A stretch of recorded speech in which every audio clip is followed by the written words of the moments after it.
ನಮಸ್ತೆ ಸರ್. ನಮಸ್ತೆ ಸರ್, ತಮ್ಮ ಹೆಸರು? ನಾನು ಕೆ.ಸಿ. ಪ್ರವೀಣ್ ಕುಮಾರ್ ಅಂತ ಹೇಳಿ. ಕೆ.ಸಿ. ಪ್ರವೀಣ್ ಕುಮಾರ್ ಸರ್. ಯಾವ ಗ್ರಾಮ ಪಂಚಾಯತಿ ಅಂತ ತಾವು ಗುರುತಿಸ್ಕೊಂಡಿರೋಂಥ? ನಾನು ಜಯಪುರ ಗ್ರಾಮ ಪಂಚಾಯತ್ ಗುರುತಿಸ್ಕೊಂಡಿದ್ದೀನಿ. ಜಯಪುರ ಗ್ರಾಮ ಪಂಚಾಯತಿ. ಸರ್, ತಾವು ಗೆದ್ದಂಥ ಸಂದರ್ಭದಲ್ಲಿ ಒಟ್ಟು ಮತಗಳು ಎಷ್ಟಿದ್ವು ಸರ್ ತಮಗೆ? ಒಟ್ಟು 517 ಅಂತ ಕಾಣುತ್ತೆ, ಸರಿಯಾಗಿ ನೆನಪಿಲ್ಲ. ಈಗ 3 ವರ್ಷ ಆಯ್ತಲ್ಲ. 517. ಸರ್, ಎಷ್ಟು ಮತಗಳ ಅಂತರದಲ್ಲಿ ತಾವು ಗೆದ್ದಿರ್ತಕ್ಕಂಥದ್ದು? 51 ಮತಗಳ ಅಂತರದಂತ ಕಾಣುತ್ತೆ. 51 ಮತಗಳ ಅಂತರದಲ್ಲಿ ತಾವು ಗೆದ್ದಿದ್ದೀರಾ. ಸರ್, ಯಾವ ಪಕ್ಷದಿಂದ ತಮ್ಮನ್ನು ತಾವು ಗುರುತಿಸ್ಕೊಂಡಿದ್ದೀರಾ? ನಾನು ಫಸ್ಟ್ JDS ಅಲ್ಲಿ ಇದ್ದೆ, ಬಟ್ ನಿಂತಿದ್ದು ಇಂಡಿವಿಜುವಲ್ ಆಗಿ ಇಂಡಿಪೆಂಡೆಂಟ್ ನಿಂತಿದ್ದು. ಕಾಂಗ್ರೆಸ್ ಮತ್ತು ಬಿಜೆಪಿ ಎರಡು ನೋಡಿದ್ದು ನಾನು ಒಬ್ಬ ಗೆದ್ದಿದ್ದೀನಿ ಇವರಲ್ಲಿ. ಈಗ 3 ವರ್ಷ ನಂತರ 3 ವರ್ಷ ತನಕ ಅಲ್ಲಿ JDS ಅಲ್ಲಿ ಇದ್ದೆ. ಮತ್ತು ನಂತರ ಈಗ ನಮ್ಮ ಹಿತೈಷಿಗಳೆಲ್ಲ ಬಿಜೆಪಿ ಸೇರಿದ್ದು, ನಾನು ಅವರೊಟ್ಟಿಗೆ ಸೇರಿದ್ದು ಬಿಜೆಪಿ ಸೇರಿದ್ದೀನಿ. ಸರ್, ತಾವು ಇದೇ ಮೊದಲನೇ ಬಾರಿಗೆ ಗೆದ್ದಿರ್ತಕ್ಕಂಥದ್ದು? ಹೌದು, ನಾನು ಮೊದಲನೇ ಬಾರಿ ಗೆದ್ದು. ಇದೇ ಮೊದಲನೇ ಬಾರಿ. ಎಷ್ಟು ವರ್ಷದ ರಾಜಕೀಯ ಅನುಭವ ಇದೆ ಸರ್ ತಮಗೆ? ರಾಜಕೀಯ ಅನುಭವ ಅಂದ್ರೆ ಅದೇ ಲೀಡರ್ಗಳೊಟ್ಟಿಗೆ ತಿರುಗಾಡಿ ರಾಜಕೀಯ ಅನುಭವ ಒಂದು 15 ವರ್ಷದ ಅನುಭವ ಇದೆ. ಮತ್ತೆ ರಾಜಕೀಯವಾಗಿ ಎಂಟ್ರಿ ಫೇರ್ ಆಗಿದ್ದು ಇದೇ ಫಸ್ಟ್. ನಾನು ರಾಜಕೀಯ ಅನುಭವ ಒಂದು 15 ವರ್ಷದಿಂದ ಒಡನಾಟಗಳು ಇಟ್ಕೊಂಡಿದ್ದಾರೆ ರಾಜಕೀಯ ಜೊತೆ. ಸರ್, ತಮ್ಮ ವೃತ್ತಿ ಒಂದು ಏನಾಗಿತ್ತು ಸರ್? ನಾನು ಡ್ರೈವಿಂಗ್ ಸ್ಕೂಲ್ ಇಟ್ಕೊಂಡಿದ್ದೀನಿ ಈಗ.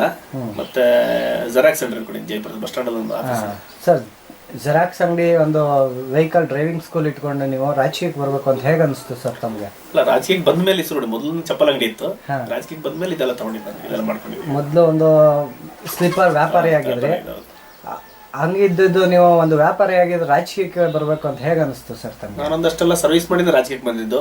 ಸಂಧ್ಯಾ ಸುರಕ್ಷೆ ಇರ್ಬೋದು, ಅಥವಾ ವಿಧವೇತನ ಇರ್ಬೋದು, ಮತ್ತೆ ರೇಷನ್ ಕಾರ್ಡ್ ಮಾಡಿಸೋದಿರ್ಬೋದು, ಮತ್ತೆ ಐಡೆಂಟಿ ಕಾರ್ಡ್, ವೋಟರ್ ID ಮಾಡಿಸಿರ್ಬೋದು, ಅಂಥದ್ದೆಲ್ಲ ನಾನು ಮೊದಲೇ ಕೂತ್ಕೊಂಡು ಬರೋದು. ಮತ್ತು ಕೊಪ್ಪ ನಮಗೆ ತಾಲೂಕು ಬಂದು ಕೊಪ್ಪದಲ್ಲಿ, ಕೊಪ್ಪ ತಾಲೂಕಿಗೆ ಹೋಗಿ ಒಂದಷ್ಟು ರೆಕಾರ್ಡ್ಸ್ಗಳಲ್ಲಿ ಇಟ್ಕೊಂಡು ಒಂದೇ ಸರಿ ಕೆಲಸ ಮಾಡಿಸ್ಕೊಂಡು ಬಂದ್ಕೊಡೋದು. ಹಂಗೆಲ್ಲ ಮಾಡ್ಕೊಂಡು ಜನರಲ್ಲಿ ಹೇಳ್ತೀನಿ, ಎಲೆಕ್ಷನ್ ಇಟ್ಕೊಂಡು ಮರ ನಿಂತು ಇಲ್ಲಿ ಗೆಲ್ಲಬೇಕು ಅಂತ. ಹಂಗೆ ನಾನು ನಿತ್ಯ ಈಸಿಯಾಗಿ ಗೆದ್ದೆ. ಈಸಿಯಾಗಿ ಸರ್, ತಾವು ಗೆದ್ದು 3 ವರ್ಷಗಳು ಕಳೆದಿದೆ. ಏನೆಲ್ಲ ಕೆಲಸ ಕಾರ್ಯಗಳು ಮಾಡಿಸಿದ್ರೆ ಸರ್? ನಮಗೆ ವಾರ್ಡ್ ಬಂದು ನಮಗೆ 2-3 ವಾರ್ಡ್ ಸೇರುತ್ತೆ. ನಾನು ಈ ವಾರ್ಡ್ ಮೆಂಬರು. ಅದಕ್ಕೆ ಈ ವಾರ್ಡಲ್ಲಿ ನಮಗೆ ಶಾಸಕರಿಂದ 10 ಲಕ್ಷ ರೂಪಾಯಿ ದುಡ್ಡು ತರಿಸಿ ಕಾಂಕ್ರೀಟ್ ರೋಡ್ ಮಾಡಿಸಿ. ನಮಗೆ ಇರೋದು 2 ರೋಡ್, ಈ ಊರಿಗೆ ಇರೋದು ಒಟ್ಟು ಟೋಟಲ್ 2 ರೋಡ್ ಕಾಂಕ್ರೀಟ್ ಮುಖಾಂಶ ಮುಗಿಸಿದ್ದೀನಿ. ಎಲ್ಲರಿಗೂ ಅಂಗನವಾಡಿ ತಂದು 3,80,000 ರೂಪಾಯಿದು. ಮತ್ತೆ ನಾರಾಯಣ ಶೆಟ್ಟಿ ಅಂತ ಇಷ್ಟು ವರ್ಷ ಆಗಿ ಅವ್ರಿಗೆ ನೀರಿನ ವ್ಯವಸ್ಥೆ ಸೇರಿಲ್ಲ, ಅದಕ್ಕೆ 2 ಲಕ್ಷ ರೂಪಾಯಿ ಪೈಪ್ಲೈನ್ ಮಾಡಿಸಿ ನೀರಿನ ವ್ಯವಸ್ಥೆ. ಅದು ಇನ್ನೂ ಫುಲ್ ಆಗಿಲ್ಲ, ಇನ್ನೊಂದಷ್ಟು ಕೆಲಸ ಹಾಕಿ ಅದೆಲ್ಲ ಮಾಡ್ತಾ ಇದ್ದಾರೆ ಕೆಲಸಗಳು. ಮತ್ತು ನಮ್ಮ ಎಲ್ಲರೂ ದೇವಸ್ಥಾನಕ್ಕೆ 3 ಲಕ್ಷ ರೂಪಾಯಿ, 4 ಲಕ್ಷ 75,000 ರೂಪಾಯಿದು 3 ಲಕ್ಷದ ಕೆಲಸ ಆಗ್ತಾ ಇದೆ. ಕನ್ಸ್ಟ್ರಕ್ಷನ್ ಆಗ್ತಾ ಇದೆ, ಕಾಂಕ್ರೀಟ್ ಸ್ಲಾಬ್ಗೆಲ್ಲ ವ್ಯವಸ್ಥೆ ಆಗ್ತಾ ಇದೆ. ಮುಕ್ಕಾಲಂಶ ಕೆಲಸ ನಮ್ದು. ನಾನು ಗೆದ್ದಿದ್ದಕ್ಕೆ ಒಂದಷ್ಟು ವೋಟರ್ಸ್ ತುಂಬಾ ಕೆಲಸ ಕಾರ್ಯಗಳು ಮನೆ ಕೊಟ್ಟಿದ್ದೀನಿ, ಇಲ್ಲಿ ಹಳೆ ಮನೆಗಳು ಕೊಟ್ಟಿದ್ದೀನಿ, ಕೆಲಸ ತುಂಬಾ ಕೆಲಸ ಕಾರ್ಯಗಳು ಮಾಡ್ತಿದ್ದೀವಿ ಸರ್.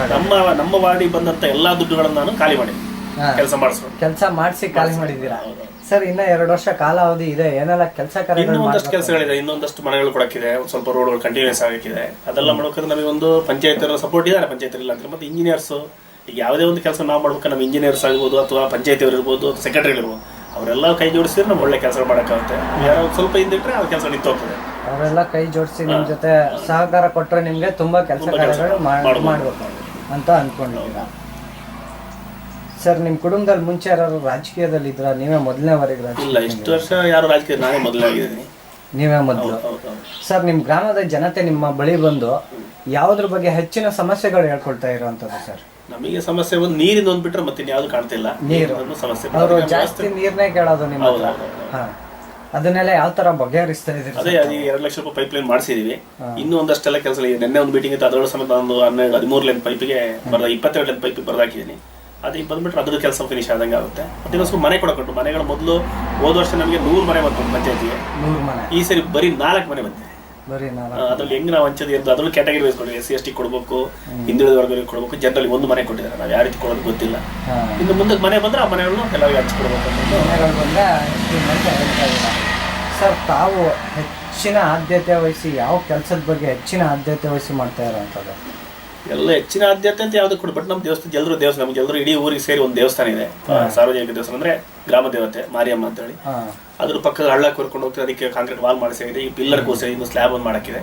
ಇನ್ನದಕ್ಕೆ ಕಾಂಪೌಂಡ್ ಒಂದಷ್ಟು ಕೆಳಗಡೆ ಚಪ್ಪಡಿಗಳು ಹಾಸ್ಬಿಟ್ರೆ ಮುಖಾಂಶ ಕೆಲಸ ಮಾಡೋದಂಗೆ ಅದೊಂದು ಮೇನ್ ಕೆಲಸ ಇದೆ ನಮ್ದು. ಅದು ಮಾಡ್ತಾ ಇದ್ದೀವಿ, ಈಗ ಮಾಡ್ತಾ ಇದ್ದೀರಾ?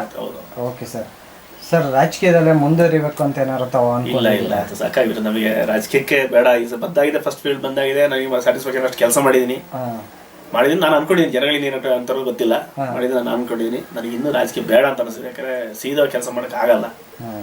ಒಂದಲ್ಲ ಒಂದು ತೊಡಕಲು ಇಂಜಿನಿಯರ್ ಇರ್ಬೋದು, ಅಥವಾ ಯಾವುದೇ ಒಂದು ಕೆಲಸ ಇರ್ಬೋದು, ನಾವು ಮಾಡಿದ ಕೆಲಸ ಅವ್ರಿಗೆ ಇಡಿಸಲ್ಲ, ಅವ್ರು ಮಾಡಿದ ಕೆಲಸ ನಮಗೆ ಇಡಿಸಲ್ಲ.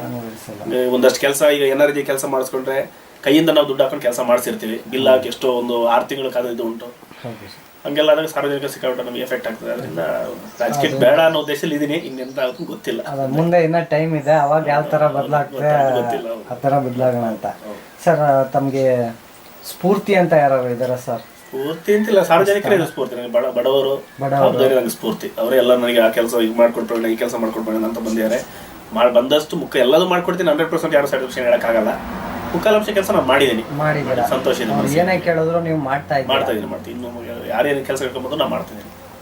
ಸರ್ ಈ ಮೂಲಕ ತಮ್ಮ ಗ್ರಾಮ ಪಂಚಾಯತಿ ಸದಸ್ಯರುಗಳಿಗೆ ಏನ್ ಹೇಳಕ್ ಬಯಸ್ತೀರಾ ಸರ್? ಏನಿಲ್ಲ, ಸರ್ಕಾರದ ಅನುದಾನ ಬರೋದೇ ಕಮ್ಮಿ. ಬಂದ ಅನುದಾನ ನಾವು ಖಾಲಿ ಅಂದ್ರೆ ಕೆಲಸ ಮಾಡಿ ಅಭಿವೃದ್ಧಿ ಮಾಡಿ ಖಾಲಿ ಮಾಡ್ಬೇಕು. ಎಲ್ಲರೂ ಒಗ್ಗಟ್ಟಲ್ಲಿ ಕೆಲಸ ಮಾಡ್ಬೇಕು ಅಂತ ಹೇಳ್ತಾ ಇದ್ದೀರಾ.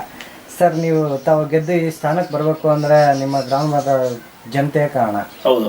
ಈ ಮೂಲಕ ಅವ್ರಿಗೆ ಏನ್ ಹೇಳಕ್ ಇಷ್ಟಪಡ್ತೀರಾ ಸರ್? ತಾವು ಏನ್ ಸಮಸ್ಯೆ ಇದ್ರೆ 24 ಗಂಟೆ ಯಾವುದೇ ರಾತ್ರಿ ಇರ್ಬೋದಾಗಲಿ, ಏನ್ ಸಮಸ್ಯೆ ನನ್ನ ಹತ್ರ ಬರಲಿ, ನನ್ನ ಹತ್ರ ಆಗಿದಂತ ಕೆಲಸ ನಾನು ಮಾಡ್ತೀನಿ. ಈಗ ಪಂಚಾಯತಿ ಮೆಂಬರ್ ಅಂದ್ಕೊಳ್ಳಿ, ಎಲ್ಲ ಕೆಲಸ ಏನ್ ಮಾಡಕ್ ಬರಲ್ಲ. ಅದ್ರ ಮೇಲೆ ತಾಲೂಕ್ ಪಂಚಾಯತ್ ಇರ್ಬೋದು, ಜಿಲ್ಲಾ ಪಂಚಾಯತ್ ಇರ್ಬೋದು, ಶಾಸಕರು. ನಮ್ಮ ಶಾಸಕರು ಅಷ್ಟೇ, ನಮ್ಗೆ ಹೇಳಿ ಕೆಲಸ ಕೇಳಿ ದುಡ್ಡೆಲ್ಲ ಕೊಟ್ಟಿರೋ 10 ಲಕ್ಷ ರೂಪಾಯಿ ಶಾಸಕರ ನಿಧಿ ನಮಗೆ ಕೊಟ್ಟಿರೋದು, ಲ್ಯಾಂಡ್ ಆರ್ಮಿ ದುಡ್ಡು. ಅದೆಲ್ಲ ನಮಗೆ ಕೇಳಿದ್ವಿ. ಸಣ್ಣ ನಮಗೆ ಒಟ್ಟು 50 ಮನೆ ಇರೋದು ನಮ್ಮೂರಲ್ಲಿ. ಅದ್ ಮೊದಲು 10 ಲಕ್ಷ ಆ ದುಡ್ಡು ಬಂದ್ರೆ ಕೆಲವರು ಹೇಳಿದ್ರು ಸಣ್ಣ ಮನೆ ಹಣ್ಣೂರು ಇರೋದು, ಅದು ಯಾಕೆ ದುಡ್ಡು ಕೊಡ್ತೀರಾ? ನಮ್ಮ ಶಾಸಕರು ಎಲ್ಲ ಕೊಡ್ಲೇಬೇಕು, ಪ್ರವೀಣ ಬೇರೆ ಹೇಳಿದ್ದಾರೆ ಕೊಡ್ಲೇಬೇಕು ಅಂತ ಹೇಳಿ ನಮಗೆ ಕೊಟ್ಟಿದ್ದಾರೆ. ನಮಗೆ ತುಂಬಾ ಸಪೋರ್ಟ್ ಮಾಡಿದ್ದಾರೆ. ಅದಕ್ಕೆ ಇನ್ನು ಸಾರ್ವಜನಿಕ ಏನ್ ಕೆಲಸ ಇದ್ರೆ ನಮ್ಮ ಹತ್ರ ಬರ್ಲಿ, ನಾವು ಮಾಡ್ಕೊಡ್ತೀವಿ. ಇಷ್ಟೇ ಯಾವುದೇ ಸಮಯದಲ್ಲಿ ಯಾವುದೇ ಕೆಲಸ ಕೇಳಿದ್ರು ನೀವು ನಿಂತು ಮಾಡಿಸ್ಕೊಡ್ತೀನಿ ಅಂತ ಹೇಳ್ತಾ ಇದ್ದೀವಿ. 100%. ಓಕೆ ಸರ್, ಸಂತೋಷ. ಇಷ್ಟು ಸಮಯದ ಕಾಲ ತಮ್ಮ ಮನದಾಳದ ಮಾತುಗಳನ್ನು ನಮ್ಮ ಮುಂದೆ ಹಂಚಿಕೊಂಡಿದ್ದಕ್ಕೆ ಧನ್ಯವಾದಗಳು ಸರ್.